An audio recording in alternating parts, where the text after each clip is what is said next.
Welcome back to another edition of Reality Check, your weekly deep dive into The Voice and The X Factor. I want to know which one she's going to choose. Exterminate. I'm here with American Idol Season 6 standout Melinda Doolittle, and we're going to talk about the crap that went down this week on The X Factor. I'm not going to. I'm going to let Demi do it. It reeks, your bullshit. Lyric 145 and Jennel Garcia, two contestants who looked like they should legitimately be in the top 5. I'm using legitimately the same way Emblem 3 likes to use it. They're like, we legit killed it. We literally pulled off Diva Week pretty legit. But those two contestants that I feel like the show needed to differentiate itself from their competition, that made them seem a little cooler, that had both given performances that felt like star performances. They didn't even make 10th place. I don't understand how Lyric 145 just all of a sudden halfway through the show was just gone. Lyric 145 is now leaving the competition, but the drama isn't over yet. And I understand intellectually that their performance this week was definitely not their best. E.T. is a terrible, terrible song about abduction and injection. Katy Perry, what's next? Your song about being carjacked and left on the side of the road as a love song? Like, it's an awful, awful song. Their energy was great, and I mean, last second change in song. We had original lyrics, we had a hip hop song, it got snatched away from us at the last minute. Even at their worst, even if we objectively, intellectually say, okay, that wasn't a great performance, it was still better than Cece, Paige, Aaron, maybe Diamond. I don't understand how they've gone home. I don't understand how Jennel's gone home. This is a relatively easy decision. What a douche. The act I'm going to send home is Jennel. Are we still watching after this week, or are we gonna? There is that question, like, why? The question why hangs over the head of X Factor right now. It's like, I don't know. I don't know about this. And now they want me to watch it on Thanksgiving?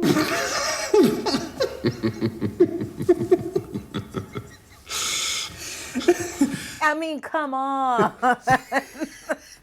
That is like seriously without any of the vowels. It's like, seriously? Seriously?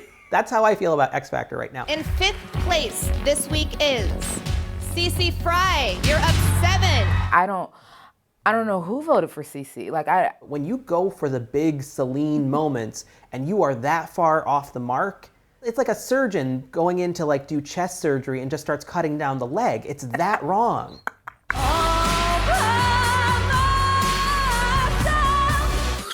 I guess maybe people had sympathy because the judges were so mean to her. I don't know what to say. I Hater. don't like your dress. I get sympathy if the performance was great and you're like, what's wrong with the judges? But there was actually nothing wrong with the judges in that moment. My favorite was Brittany, I just don't get it. Sorry, I just don't get it. She said it, she might have actually meant it. I kind of felt Paige Thomas was just as bad, if not worse. Come on, Why not just put her back in the corner of the boxing ring on a stool like they do on The Voice and have her sing from there? She's so disconnected from what's going on around her. Most of her lyrics are just sort of tossed off like,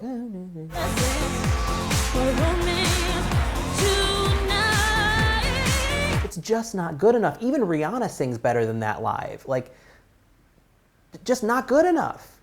I can't even look at you right now. At the end of the day, we're left without Lyric 145, without Jennel, who frankly wasn't great on Proud Mary. And we're rolling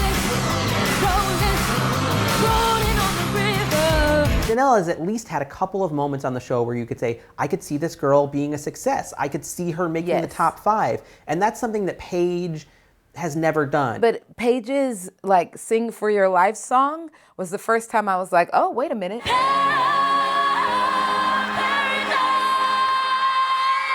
I just feel like that's too late in the game to jump in and be like, I actually have some talent.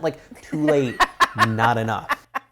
Lyric 145 is gone, Jennel is gone, Beatrice looks like she's on her way out. In 8th place is Beatrice Miller. Tate and Carly Rose are at the top of the charts 2 weeks running, and I cannot get excited about either one of these contestants. Tate Nation, God bless you. With Tate, I kind of feel like Michelangelo goes into the Sistine Chapel, paints a base coat, and they're like, good enough. All right, and leaves. It's just white. It's just painted it white and that's it. Right beside you, it's where I belong. But but his offstage stuff though, that's what would make me vote. I mean, He's very like sweet. the way he loves his wife, It could be a little storybookish, but it's been that way 15 years. the way he kissed Cece on the head when she was crying. I was like, okay, I guess I'll vote. Has it come to that? Sorry.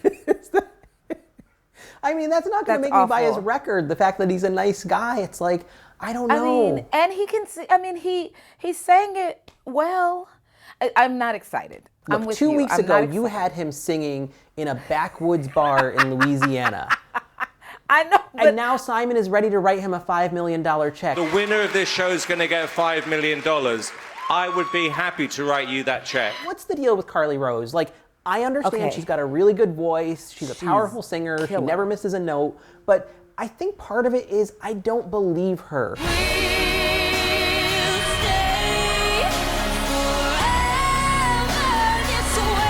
Maybe she's 7 or 8 years away from me believing it, because right now it's just a little too wind-up doll for me. And I thought she didn't bring any drama to My Heart Will Go On. I don't blame her for that because she sang the living daylights out of it.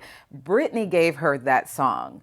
So it's not Carly Rose's fault that she's like 6 years old being asked to sing a song for a 35-year-old. She's trying to manufacture whatever emotion she needs to put into it because she doesn't have an honest place to draw from because she's 6. Who are you rooting for at this point? Like, for me, I guess I'm sort of rooting for Beatrice. I understand she's had a few vocal problems here and there, but I believe her, I buy her. If you fall, I will catch you. I'll be waiting. I'm excited to see what she's gonna sing every week. I just want you to know who I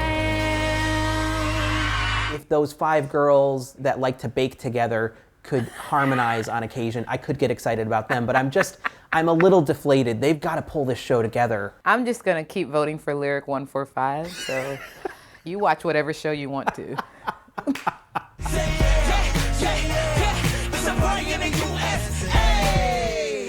So Melinda, let's switch over to The Voice. I've got to say the results weren't quite as much of a baseball bat to the stomach, but it was like a 2x4 to the stomach. I can't believe Michaela's gone. How did that happen? What in the world? Kayla, my fellow radio DJ, you've been such an inspiration to all of us. I think it's because in her recap, they only showed the part where she didn't sing. She was like, he had a, he had a.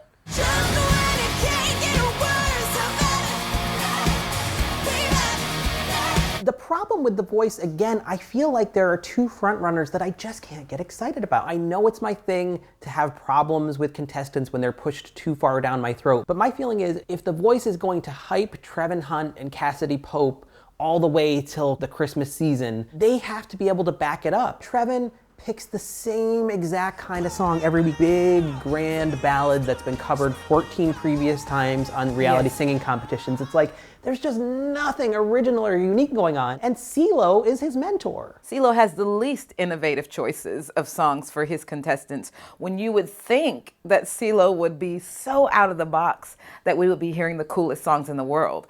So I don't understand that. And it is not Trevin's fault that I cannot hear When a Man Loves a Woman without thinking Joshua Ledette.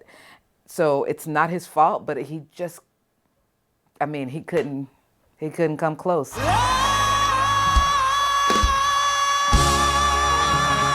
He reads to me as 8th place rather than 1st or 2nd place. And Cassidy, I don't understand what the hype is about. Again, She had a better week this week. She was better this week.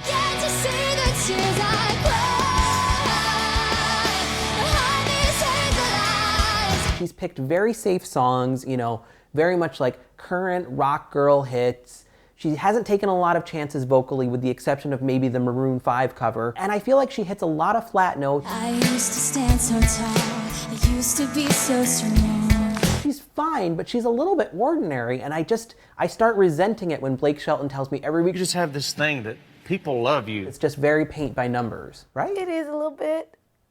I know. You're bracing yourself for hate tweets from Hey Monday fans. It's just, I didn't hate her this time. Like, she kind of grew on me a little bit, and she got so excited about hitting that high note that, I don't know, that was a little endearing to me. Whoa! I did! Gosh, I didn't know you had that in you, though. I don't know. I'm just waiting for Amanda Brown to return to form. She's going to.